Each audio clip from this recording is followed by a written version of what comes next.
do my best to entertain you. I don't hear those words that often, so it's really good. Hi, Amy. How are you? I'm good. How are you? Thanks for taking the time to talk to me. No. Thank you for taking the time.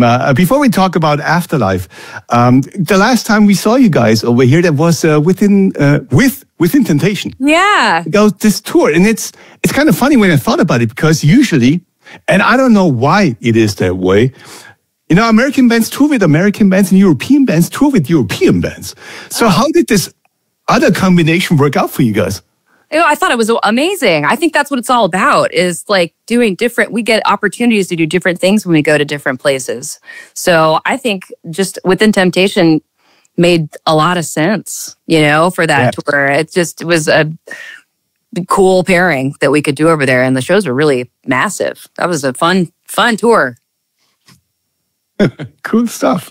Now you got a new record, not a new record, no, sorry, a new song, Afterlife. Right. Yeah. And it is, it is for a Netflix series, but the Netflix series depends on a video game. Yes. Now did you play this game before? I feel so bad. Everyone's asking me that question, and I'm like, no. But because did you go like the devil?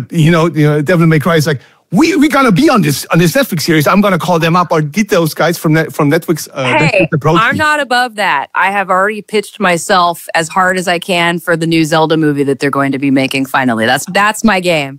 But this one, it was one of those lovely experiences that kind of just came to us. Netflix and Mako came to me with the idea of doing this song for the series, and I love it. The show is really, really well done.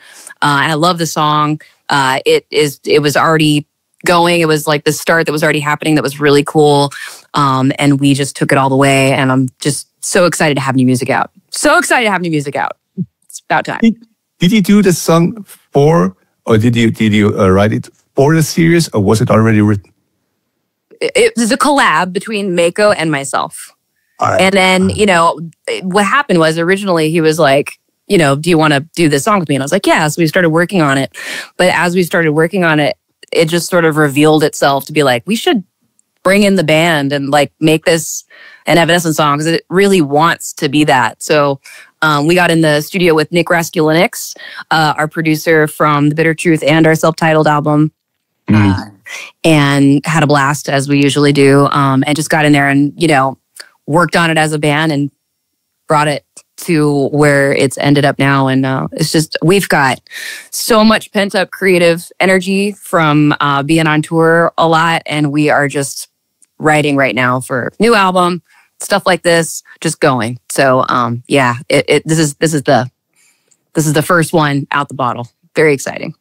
Is the new record going to be released as a record, or do you go like it is nowadays, that you release song after song after song, and then eventually a record comes out?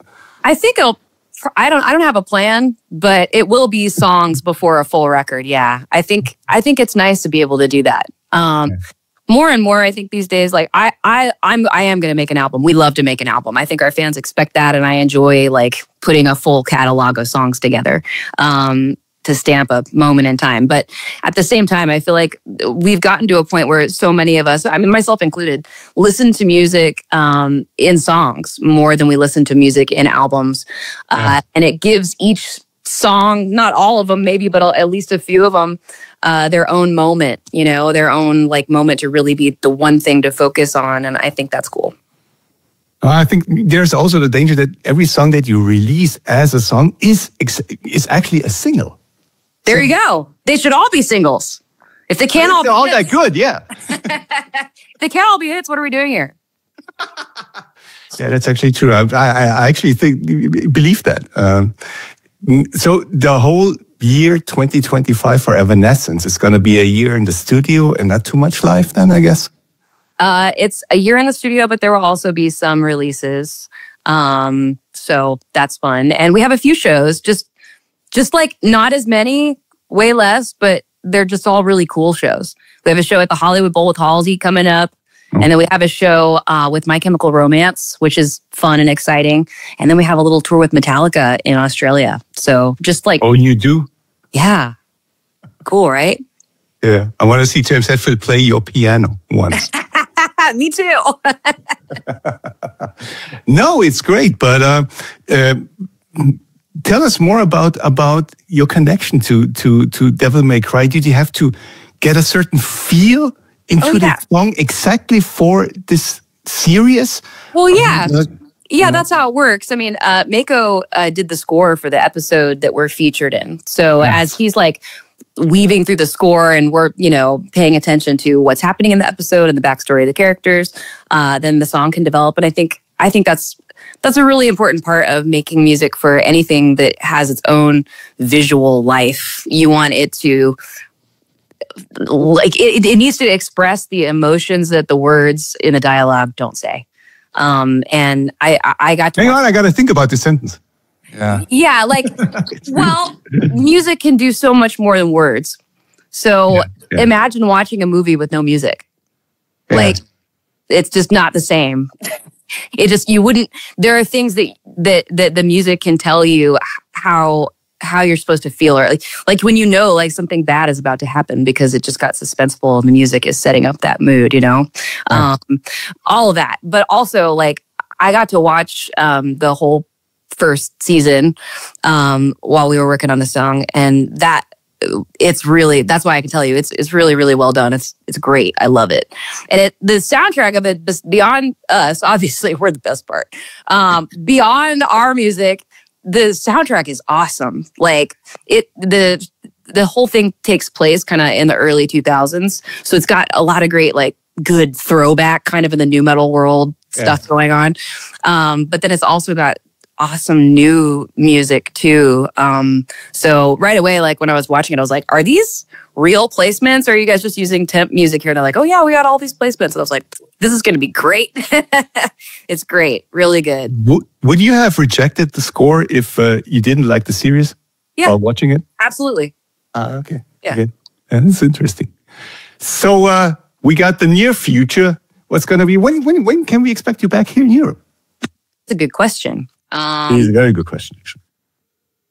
I mean, definitely next year, but I'm not, I think that probably is the way to think about it. I'm always open-minded to whatever, but I've had to kind of start actively, just for this moment, for this year, start saying no so that we can really focus on new creation. That's just where we're at and what we need right now.